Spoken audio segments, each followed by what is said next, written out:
السلام عليكم ورحمة الله وبركاته. الحمد لله كفى وسلام على عباده الذين استفى أما بعد. أعوذ بالله من الشيطان الرجيم.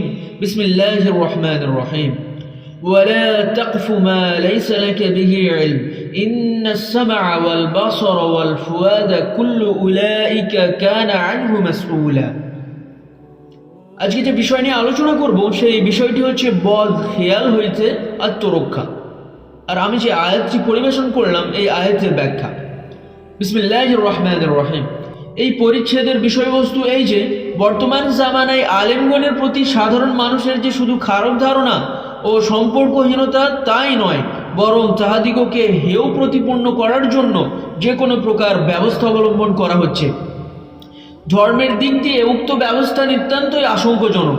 ইহাতে সন্দেহ নেই যে জগতের বুকে যে কোনো দলেই ভালো মন্দের সংমিশ্রণ রহিয়াছে। জগতের বুকে যে কোনো দলেই ভালো মন্দের সংমিশ্রণ আছে। অতএব ওলামাদের মধ্যে ভালো মন্দ উভয় প্রকার থাকাটাও স্বাভাবিক। কিন্তু এখানে দুইটি লক্ষণীয় বস্তু এই যে, প্রথমত, যতক্ষণ পর্যন্ত কোনো আলেমকে সঠিকভাবে নিকৃষ্ট আলেম বলিয়া জানা না যায় ততক্ষণ পর্যন্ত তাহার সম্পর্কে কোনো মন্তব্য করা চলে না। কারণ আল্লাহ পাক বলেছেন, আল্লাহ পাক কি বলেছেন?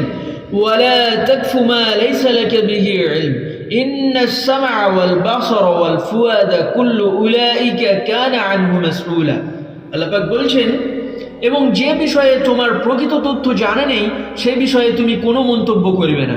আল্লাহ পাক বলছেন, যে বিষয়ে তোমার প্রকৃত তথ্য জানা নেই সে বিষয়ে তুমি কোনো প্রকার মন্তব্য করিবে না। নিশ্চয় কর্ণ, চক্ষু এবং অন্তর সব কিছুই জিজ্ঞাসিত হইবে।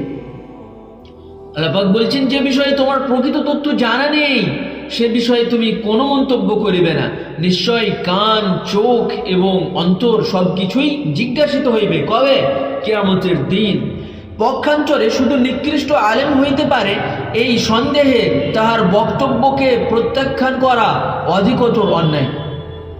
হুজুর পাক সাল্লাল্লাহু আলাইহি ওয়াসাল্লাম এই ব্যাপারে এত বেশি সাবধানতা অবলম্বন করিতেন যে ইহুদিগণ তাওরাতের বিষয়বস্তু আরবিতে বর্ণনা করিলে হুজুর সাল্লাল্লাহু আলাইহি ওয়াসাল্লাম বলিতেন যে তোমরা উহাকে সত্য বা মিথ্যা কিছুই বলিবে না।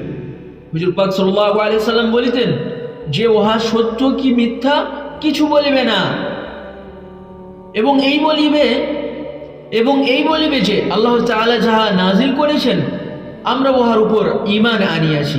অর্থাৎ হাকিকত না জানিয়া কাফেরের বর্ণনাকেও সত্য বা মিথ্যা আখ্যাত করিতে নিষেধ করিয়াছেন। কিন্তু বর্তমান যুগে আমরা এই পর্যায়ে পৌঁছে গেছি যে আমাদের মতের খেলাফ কোনো হাক্কানি আলেম মন্তব্য করিলেও তাহাকে হেয় প্রতিপন্ন করার জন্য তাহার উপর আক্রমণ চালিয়ে বসে, তাই না? দ্বিতীয়ত, হাক্কানি ওলামাগণ কোনো নবী নহেন যে তাহারা একেবারে নিষ্পাপ, বরং তাহারাও তো মানুষ। ভুল ত্রুটি হওয়া স্বাভাবিক, তবে তাহাদের ভুল ত্রুটি আল্লাহর উপর সরপদ করাই বাঞ্ছনীয়। আল্লাহ পাক তাহাদিগকে শাস্তিও দিতে পারেন এবং ক্ষমাও করিতে পারেন। ইনশাআল্লাহ ক্ষমার আশাই প্রবল, ক্ষমার আশাই বেশি। কারণ মেহেরবান মনিব নিজের ওই গোলামের অপরাধ যে নিজের সব কিছু ত্যাগ করিয়া মনিবের খেদমতে লাগিয়া থাকে, মাফ হই করিয়া থাকেন। অথচ মহাপ্রভু আল্লাহর সমতুল্য দয়াবান আর কে হতে পারে? আল্লাহ পাকের মতো দয়াবান আর কে হতে পারে? কাজেই তাহার দরবারে ক্ষমার প্রত্যাশাই করা যায় বেশি। হ্যাঁ, বিচারের ক্ষেত্রে কোনো ক্ষেত্রে শাস্তি হওয়াটা স্বাভাবিক। এইসব কারণে জনসাধারণের মনে আলেমগণের প্রতি বিদ্বেষ সৃষ্টি হচ্ছে। বিদ্বেষ সৃষ্টি করা এবং তাহাদিগকে আলেমগণের নিকট হইতে বিচ্ছিন্ন রাখার চেষ্টা করা মানুষের জন্য দিন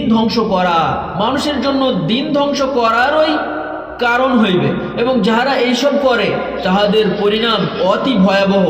হাদিসে বর্ণিত আছে, 3 ব্যক্তিকে সম্মান করা আল্লাহ পাককে সম্মান করার সমতুল্য। হাদিসে পাকের মধ্যে এসেছে 3 ব্যক্তিকে সম্মান করা আল্লাহ তাআলাকে সম্মান করার সমতুল্য। প্রথম, বৃদ্ধ মুসলমান। দ্বিতীয়, কোরআনের ওই বাহক যিনি উহাতে কোনো প্রকার বাড়াবাড়ি করেন না। তৃতীয়, ন্যায় বিচারক শাসনকর্তা। অন্য হাদিসে এসেছে, যে ব্যক্তি বড়দের সম্মান করে না, ছোটদের স্নেহ করে না এবং আলেমদের ইজ্জত করে না সে আমার উম্মতভুক্ত নয়। তারগীব। অন্য হাদিসে বর্ণিত আছে, 3 ব্যক্তিকে একমাত্র মুনাফিকরাই অসম্মান প্রদর্শন করিতে পারে। 3 ব্যক্তিকে শুধু মুনাফিকরাই অসম্মান প্রদর্শন করিতে পারে। 1 নম্বর, বৃদ্ধ মুসলমানকে কে অসম্মান করিবে? মুনাফিক। 2 নম্বর, আলেমকে কে অসম্মান করিবে? মুনাফিক। 3 নম্বর, ন্যায় পরায়ণ শাসনকর্তাকে কে অসম্মান করিবে? মুনাফিক। কোন কোন রিওয়ায়াতে নবী পাক সাল্লাল্লাহু আলাইহি ওয়াসাল্লাম বলেন, আমার উম্মতের উপর 3টি বিষয়ে আমার সবচেয়ে বেশি ভয় হইয়া থাকে। আল্লাহ পাকের নবী বলছেন, আমার উম্মতের বিষয়ে তিনটি জিনিসের উপর বেশি ভয় হয়। প্রথম, তাহাদের পার্থিব উন্নতি এত বেশি হইবে যে একে অপরের প্রতি হিংসা করিতে থাকিবে। পার্থিব উন্নতি এত বেশি হইবে যে একে অপরের প্রতি হিংসা করিতে থাকিবে। দ্বিতীয়ত, কোরআন শরীফের চর্চা এত বেশি হইবে যে প্রত্যেকেই উহার মতলব বুঝিবার চেষ্টায় লাগিয়া থাকিবে।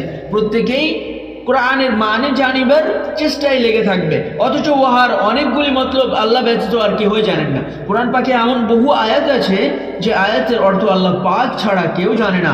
আর যাহারা অভিজ্ঞ ও বিচক্ষণ আলেম, তাহাদের উক্তি এইরূপ যে যাহা কিছু আল্লাহর তরফ হইতে অবতীর্ণ হইয়াছে আমরা উহার উপর বিশ্বাস স্থাপন করি। অর্থাৎ বিজ্ঞ আলেমগণও উহার অনেক দুর্বোধ্য আয়াতের অর্থ বুঝিবার জন্য অগ্রসর হন না। কাজেই সাধারণ লোকের উহাতে হস্তক্ষেপ করার কি অধিকার আছে? তৃতীয়ত, ওলামাদের হক নষ্ট করা হইবে এবং তাহাদের সহিত যেমন তেমন ব্যবহার করা হইবে। বর্তমান যুগে ওলেমা ও দিন সম্পর্কে যেসব উক্তি করা হয়, ফতুয়ায়ে আলমগিরি কিতাবে উহার অধিকাংশকেই কুফরি কালামের অন্তর্ভুক্ত করা হইয়াছে, কিন্তু অজ্ঞতার দরুন মানুষ ওই সব হুকুম হইতে একেবারে গাফেল। সুতরাং সকলকেই খুব সংযমের সহিত মুখ চালনা করা উচিত। আর যদি মানিয়ে নেওয়া হয় যে এ জামানায় হাক্কানি আলেম একেবারেই নেই, তবু কেহ নিজ দায়িত্ব এড়াইতে পারে না। কারণ এমত অবস্থায় তামাম দুনিয়ার উপর একদল হাক্কানি আলেম তৈরি করা ও তাহাদেরকে খাঁটি ইলমে দিন শিক্ষা দেওয়া ফরজ হয়ে যায়। কারণ ধর্মীয় ওলামার অস্তিত্ব ফরজে কিফায়া। এইরূপ একদল তৈয়ার হইলে সবার পক্ষ হইতে ফরজ আদায় হইয়া যায়, নতুবা সারা বিশ্বের মুসলমান গুনাহগার হইবে। আল্লাহ পাক এই হাদিসের প্রতি আমাদেরকে আমল করার তৌফিক দান করুন, আমিন।